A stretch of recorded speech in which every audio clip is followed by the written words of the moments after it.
पूछना तो पूछ लीजिए। डुगडुगी बजा करके लेटर लिख करके आप लोगों के द्वारा गठबंधन में शामिल करने की मांग की गई, तो बात इसके कोई जवाब नहीं आया। क्या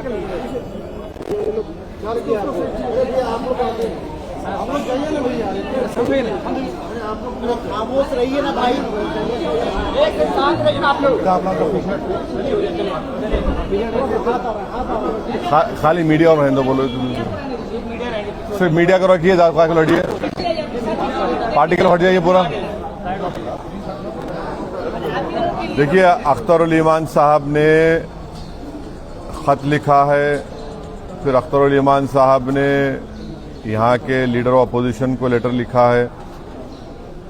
मीडिया के जरिए हमने इस बात को कहा है कि एमआईएम पार्टी अलायंस के लिए तैयार है, और फिर अख्तरुल ईमान साहब ने अपने आखिरी ख़त में ये भी कहा है कि हमको आप 6 सीट दे दीजिए। अब ये उनको फैसला करना है, ये नहीं करेंगे तो बिहार की जनता ये देख लेगी कि कौन बीजेपी को कामयाब कराना चाहता है या कौन बीजेपी को रोकना चाहता है। तो अब ये फैसला बिहार की आवाम पर है। हम तो अपनी जिम्मेदारी को निभा चुके हैं। कल कोई या हमसे ना कहे कि आपने बातचीत नहीं की, आपने फुला नहीं किया, तो हमने तो अपनी तरफ से पूरी कोशिश की और जनता के सामने, आवाम के सामने हमने इस बात को रख दिया। सर, बिहार में कितने सीटों पर पार्टी चुनाव लड़ेगी? जब लिस्ट जारी होगी तो आपको पता चल जाएगा। सर, एक आई लव मोहम्मद कहने पर जो है पूरा बवाल है, उस पर क्या कहेंगे सर? देखिए, ये शुरू हुआ था कानपुर में। वहाँ के शायद एडीजीपी, एडिशनल डीजीपी ने कहा कि कोई नया पोस्टर नहीं लगा सकते। तो उसके बाद हमने सोशल मीडिया पर कहा कि हम इस बात को मानते हैं कि मोहम्मद सल्लल्लाहु अलैहि वसल्लम से हम मोहब्बत करते हैं। हर मुसलमान मोहम्मद सल्लल्लाहु अलैहि वसल्लम से मोहब्बत करता है, इसलिए कि उसके ईमान का हिस्सा है। अगर हम मुसलमान हैं और अगर हम अल्लाह को जानते हैं, तो वो मोहम्मद सल्लल्लाहु अलैहि वसल्लम ने हमको सिखाया है कि अल्लाह है जो ज़मीन व आसमान का खालिक है, तुम इसकी इबादत करो, किसी और की मत करो। हमको उन्होंने बताया है कि तुम्हारा ईमान उस वक्त तक मुकम्मल नहीं हो सकता जब तक कि तुम मोहम्मद सल्लल्लाहु अलैहि वसल्लम को अपनी दुनिया की हर चीज़ ज़्यादा नहीं चाहोगे। तो ये तुम्हारे ईमान का हिस्सा है। और आर्टिकल 25 में फ्रीडम ऑफ रिलीजन है, तो संविधान में फंडामेंटल राइट है, इसको आप कैसा छीन सकेंगे किसी से? और ये क्या बात है कि नया पोस्टर कैसा लगाए, जो यूपी में क्या गलत है एकदम। वो अभी तो जो नहीं पूछो पूछिए। सर, तेजस्वी यादव का कहना है कि युवाओं को इस बार रोजगार मिलेगा, सिर्फ उसके पास डिग्री होना चाहिए। उसके पास डिग्री होना चाहिए, यानी हर सर्टिफिकेट वाले को रोजगार देंगे। पहले ये बता दीजिए कि बिहार में ड्रॉप आउट रेट कितना है स्कूल का, ये बता दीजिए कि कितने लोग ग्रेजुएट होते हैं। इसके ऊपर आप फैसला करिए। डिग्री होना चाहिए तो फिर बहुत सरकारों का रिकॉर्ड भी तो सामने आएगा ना, कि उन्होंने कितने स्कूल खुलवाए, कितने कॉलेजेस खुलवाए, कितने काम करवाए। आराम से, हम कहीं नहीं जा रहे हैं। आप बारी बारी आप हमारी कहीं नहीं भाग रहे हैं, आराम से बैठे हैं। जहाँ मतलब ये रैली निकाले हैं उसका नाम इंसाफ भी रखे हैं। यहाँ शेरशाबादी की आबादी 3.5 लाख से ज्यादा है इस लोकसभा में, तो क्या शेरशाबादी को भी टिकट मिलने का कोई संभावना? बिल्कुल इंशाल्लाह जरूर। सर, तेजस्वी यादव ने जो कहा है मीडिया में प्रेस कॉन्फ्रेंस के जरिए कि उन्हें भी हैदराबाद में सीट चाहिए आपसे, तभी वो गठबंधन के लिए तैयार है। अरे भैया, आप तो इंडिया अलायंस का हिस्सा है, कांग्रेस आपके साथ है, कांग्रेस की सरकार तेलंगाना में, आप आ जाइए ना, आके उनसे सीट ले लीजिए और यादव वोट लेकर जाइए। हमको कोई तकलीफ नहीं है, आप बिल्कुल आइए।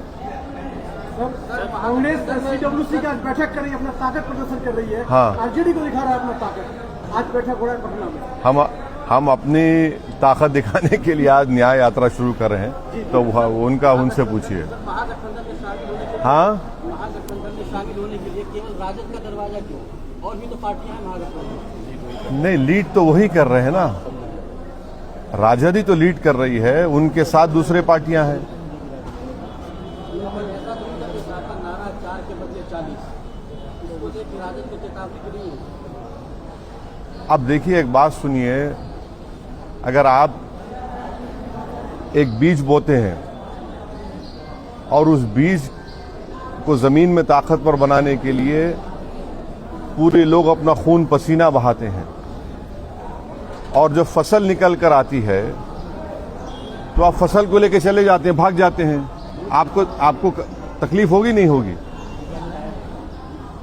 तो हम अभी भी बीज बो चुके हैं और फसल अब के बार जब निकलेगी वो यहाँ की जनता के पास ही होगी, कोई लेकर नहीं भागेगा उसको। के बाद अब आर के सिंह भी उसी राह पर चल रहे हैं। क्या?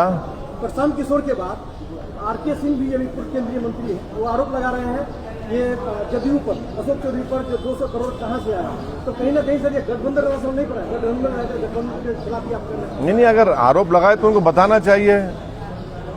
सर 2020 के चुनाव में एमआईएम अपने बदौलत 5 विधानसभा की सीट जीतने में कामयाब हुई।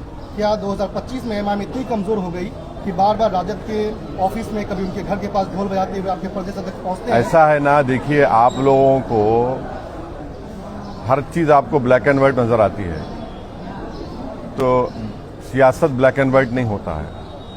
सर मजीद पार्टी की और किस पार्टी से गठबंधन की बात करेंगे? वो अख्तर भाई बताएंगे आने वाले दिनों में। कांग्रेस के पूर्व अध्यक्ष अखिलेश जी वो आप पर बार बार कौन? कांग्रेस के पूर्व अध्यक्ष बिहार के, वो बार बार आपको नॉमिनल नेता बता रहे हैं। हाँ। गठबंधन से सीधे तौर पर इनकार कर रहे हैं। उनको उनसे पूछिए कि 2008 में जब न्यूक्लियर डील हो रही थी, पार्लियामेंट में नो कॉन्फिडेंस मोशन जब लाया गया था, तो किसने खड़े होकर उस मनमोहन सिंह की सरकार को साथ दिया था? सर 4 के बदले 24 लाएंगे, लेकिन 6 सीट का मांग करते हैं। ऐसा तो नहीं कि जो सीट आपका चले गया वही रिकवरी करने के फेरे में।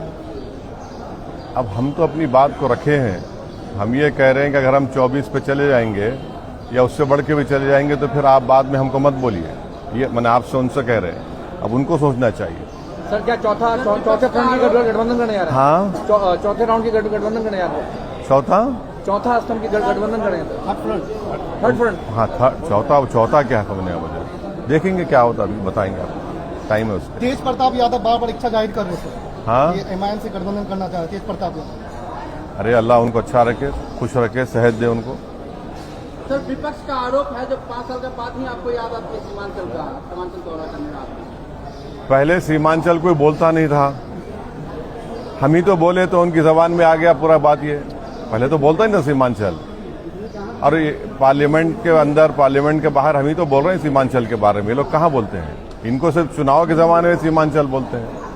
हम तो नहीं गए, हम तो बार बार इसको कहें, 2015 से हम कह रहे हैं कि हम यहाँ पर आए तो हम कभी छोड़कर नहीं जाएंगे, और हमारा कंसिस्टेंट यही पॉलिसी रही है। सर पिछले विधानसभा में ओबीसी मेडिकल कॉलेज का और हॉस्पिटल का भी मतलब यहाँ पे घोषणा कर दी। कोई घोषणा नहीं हुआ था। ये सब ये जो बात लोग कर रहे हैं, हम बोले कोशिश करेंगे, और कोशिश आज भी जारी है, करें, कुछ ना कुछ कर सकते हैं। सवाल ये है कि जो सत्ता में है, 11 साल सत्ता में रहे, उनकी भी तो अखलाकी जिम्मेदारी बनती है। एक परिवार में 2 मुख्यमंत्री बन गए, कोई दूसरे पास एक मुख्यमंत्री 10 साल 12 साल रहे, उन्होंने क्या किया सीमांचल के लिए? सर महिला वोटर एक बहादुरगंज के जो गद्दार विधायक थे, वो अभी एक पोस्टर फेसबुक में एक पोस्ट कर रहे हैं जो खुद को पढ़ा लिखा बता रहे हैं, और आपके जो कैंडिडेट है उसको अनपढ़ बता रहे हैं। तो जो तौसीफ आलम साहब वो अनपढ़ बता रहे हैं, जबकि राजद के जो मुख्यमंत्री पद के लिए वो मतलब लड़ रहे हैं, वो खुद 8 पास है, तेजस्वी यादव। क्या कहना क्या है आपकी? आप जो बात कह दिए, मैं क्या कहूँ? सर सीमांचल के बाहर सिर्फ ढाका ही चुनाव लड़ेंगे कि और भी विधानसभा? हाँ, सीमांचल के बाहर ढाका ही चुनाव लड़ेंगे कि और भी विधानसभा चुनाव लड़ेंगे? नहीं, बराबर लड़ेंगे। और कुछ है? जनता एमआईएम को वोट देती है, लेकिन उसके बाद जीते हुए पार्टी दूसरे पार्टी में चले जाते हैं, तो सर कैसे लोग विश्वास करेंगे कि एमआईएम को वोट दे, फिर इस बार नहीं कोई पलट जाएगी दूसरी पार्टी में? नहीं, जिन लोगों ने धोखा दिया उनके साथ जनता नहीं है। जनता ने उनको वोट नहीं दिया था, जनता ने सीमांचल और एमआईएम पार्टी को वोट दिया था। और हमारी पूरी कोशिश होगी कि अब के बार ऐसे लोगों को हम अपना उम्मीदवार कैंडिडेट बनाएंगे जो इंशाअल्लाह पूरा भरोसे पे उतरेंगे। सर आपकी पार्टी के ऊपर लगातार एलिगेशन लग रहा है कि पैसे के बल पे टिकट दिया जाता है। अच्छा, इस बार क्या सर पैसे के बल पे टिकट दिया जाएगा या जमीन से उठा हुआ नेता मिलेगा? पैसे के बल पे तो इल्जाम लगता है चुनाव के जमाने में। क्योंकि सर जो गए 4 गए उन्होंने लगाया। लेकिन अब एक बात सुनिए, एक साहब ने एक क्रिकेटर को ले जाकर दुबई में होटल खोली है, नाम क्या रखा? हैदराबाद बिरयानी दुकान। किससे पैसा लिया वो? आप तो बिरयानी नहीं खाए ना, हम भी नहीं खाए।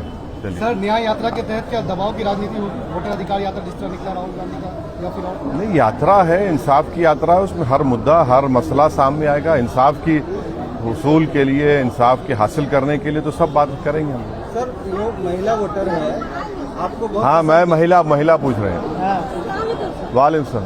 सर तीसरा जो मोर्चा बनाएंगे, क्या लगता है कितना असर डालेंगे एनडीए और महागठबंधन पर? देखिए, ये वक्त बताएगा, मगर हम जहां पर हम चुनाव लड़ेंगे पूरी ताकत के साथ लड़ेंगे इंशाल्लाह।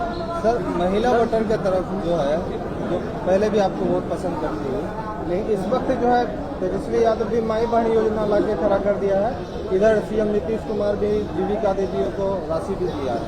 तो आपके कहीं न कहीं महिला वोटर पर सिंहमारी सीमांचल में हो रहा है, क्या कहेंगे? कुछ नहीं होगा इंशाअल्लाह। हमारी इज्जतदार माँ और मैंने हमारे साथ थी और इंशाअल्लाह हमेशा हमारे साथ रहेंगे। इसका कोई असर नहीं पड़ने वाला। सर एक बार तेजस्वी को किशनगंज की जमीन से क्या संदेश देना? जो संदेश देना था हम बोल चुके आपके सामने। और हो गया, चलिए।